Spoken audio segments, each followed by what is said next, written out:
नमस्कार दोस्तों, हमारे चैनल नूतन अमृतवाणी में आपका स्वागत है। दोस्तों, हिंदू धर्म में महिलाओं के लिए बेहद कठिन व्रत माने जाने वाला यह जितिया का व्रत अष्टमी तिथि को किया जाता है।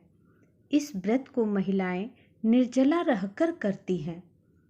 हर साल आश्विन मास के कृष्ण पक्ष की अष्टमी तिथि को जीवित पुत्री का व्रत या जीवितिया व्रत करने का विधान बताया गया है।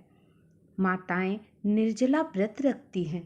इस पूरे दिन उपवास रहकर जीमूत वाहन की पूजा की जाती है और पुत्र की लंबी आयु के लिए कामना करती हैं। हर साल आश्विन मास के कृष्ण पक्ष की अष्टमी तिथि को जीवित पुत्री का व्रत या जीवितिया व्रत किया जाता है। यह व्रत सप्तमी से लेकर नौमी तिथि तक चलता है। इस व्रत में महिलाएं किसी साफ सुथरे जगह पर एक छोटा सा पोखर का निर्माण करती हैं और पोखर के पास एक पाकड़ का डाल को रोप देती हैं, खड़ा कर देती हैं और उसमें एक जल पात्र में, छोटा सा जल पात्र में सील का जीमूत वाहन भगवान उस पे रखा जाता है और जीमूत वाहन भगवान की विधिवत पूजा करती हैं। उस पोखर के चारों ओर महिलाएं बैठकर जीमूत वाहन भगवान की सर्वप्रथम विधि विधान से पूजा करती हैं और उसके बाद जीमूत वाहन भगवान की कथा सुनती हैं। जितिया व्रत की अनेकों कथाएं हैं। उन कथाओं में से बहुत सारी कथाएं बैठकर जितिया की सुनते हैं और सभी महिलाएं गीत इत्यादि गाकर इस व्रत को करती हैं। पूरे श्रद्धा के साथ इस व्रत को किया जाता है। जितिया पर्व महिलाओं के लिए बेहद खास होता है। यह व्रत संतान की लंबी उम्र की कामना के लिए रखा जाता है। नवविवाहित स्त्रियां इस व्रत को पुत्र की प्राप्ति के लिए करती हैं एवं जो संतान जिसको प्राप्त हो गया हो वह स्त्रियां इस व्रत को अपने संतान की लंबी उम्र और उनकी सुख समृद्धि एवं उनके खुशहाल जीवन के लिए करती हैं। जितिया व्रत अलग अलग हिस्सों में इस व्रत को जीवितिया, जितिया, जीवित पुत्रिका, जीमूत वाहन व्रत के नाम से जाना जाता है। दोस्तों, इस व्रत को महिलाएं पूर्ण विधि विधान के अनुसार करती हैं, तभी उन्हें शुद्ध फल की प्राप्ति होती है। पिछले वीडियो में मैंने आपको नहाय खाए की संपूर्ण विधि बताई थी और आज मैं आपको इस वीडियो में डाला भरने की विधि बताती हूँ। डाला इस साल डाला 6 अक्टूबर 2023 को भरा जाएगा। 5 अक्टूबर को नहाय खाए होगा और 6 अक्टूबर को डाला भरा जाएगा एवं 7 अक्टूबर को व्रत का पारण किया जाएगा।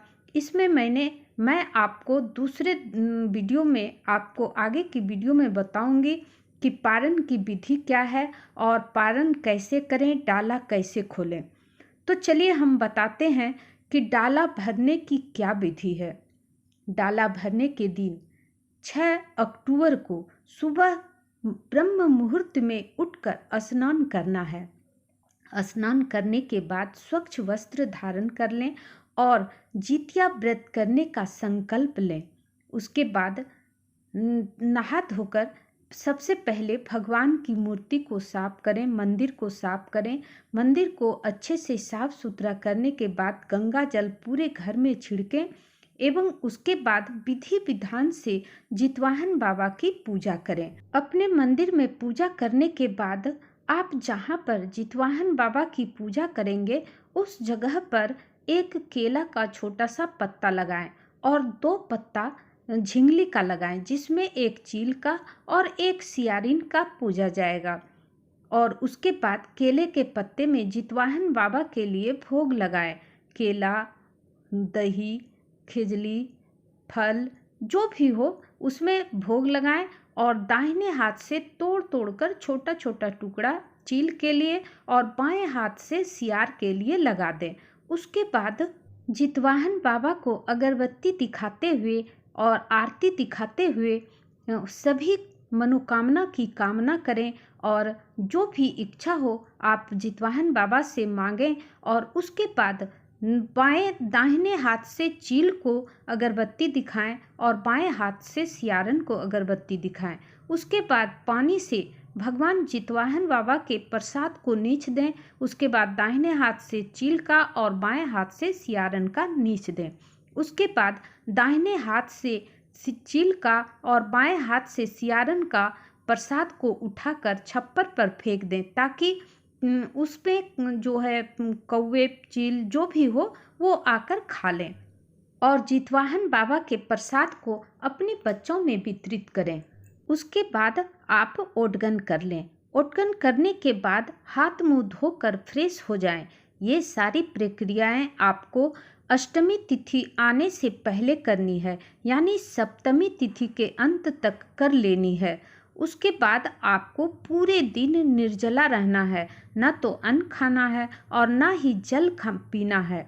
इस तरह आपको पूरे दिन निर्जला रहना है। उसके बाद आपको शाम में डलिया भरना है। शाम के समय अष्टमी तिथि पर नहा धोकर नया वस्त्र धारण कर लें। अगर नया वस्त्र न हो तो स्वच्छ वस्त्र धारण कर लें और उसके बाद जहाँ पर जितवाहन बाबा की मूर्ति स्थापित किए हैं वहीं पर आपको बैठकर डलिया भरना है।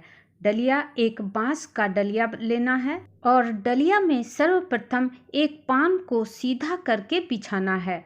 पान में जनेऊ, सुपारी और अक्षत डालना है। उसके बाद फूला हुआ कुशी मटर उसमें डालना है। उसके बाद नारियल, केला और जो भी मौसमी फल हो सभी फल को लेना है।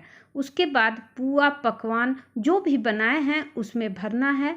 उसके बाद लाल धागा और जितिया जो अगर आप पहनती हैं तो जितिया को उसमें पिरोकर लाल धागा में रखना है। भूल चूक के लिए कुछ द्रव्य डलिया में डाल देना है। उसके बाद विधि विधान से पूजा कर लेना है, अगरबत्ती दिखा देना है, आरती करना है। उसके बाद व्रत की कथा को सुनना है या पढ़ना है। पूजा के बाद डलिया को बांधकर भगवान के आगे में ही रख देना है और एक दीपक जलाकर बगल में छोड़ देना है। उसके बाद वही डलिया सुबह पारण से पहले खोला जाएगा। तो दोस्तों ये थी हमारी डलिया भरने की संपूर्ण विधि। आपको वीडियो कैसा लगा कमेंट करके ज़रूर बताइएगा और चैनल पर नए हैं तो चैनल को सब्सक्राइब कर लीजिएगा। धन्यवाद।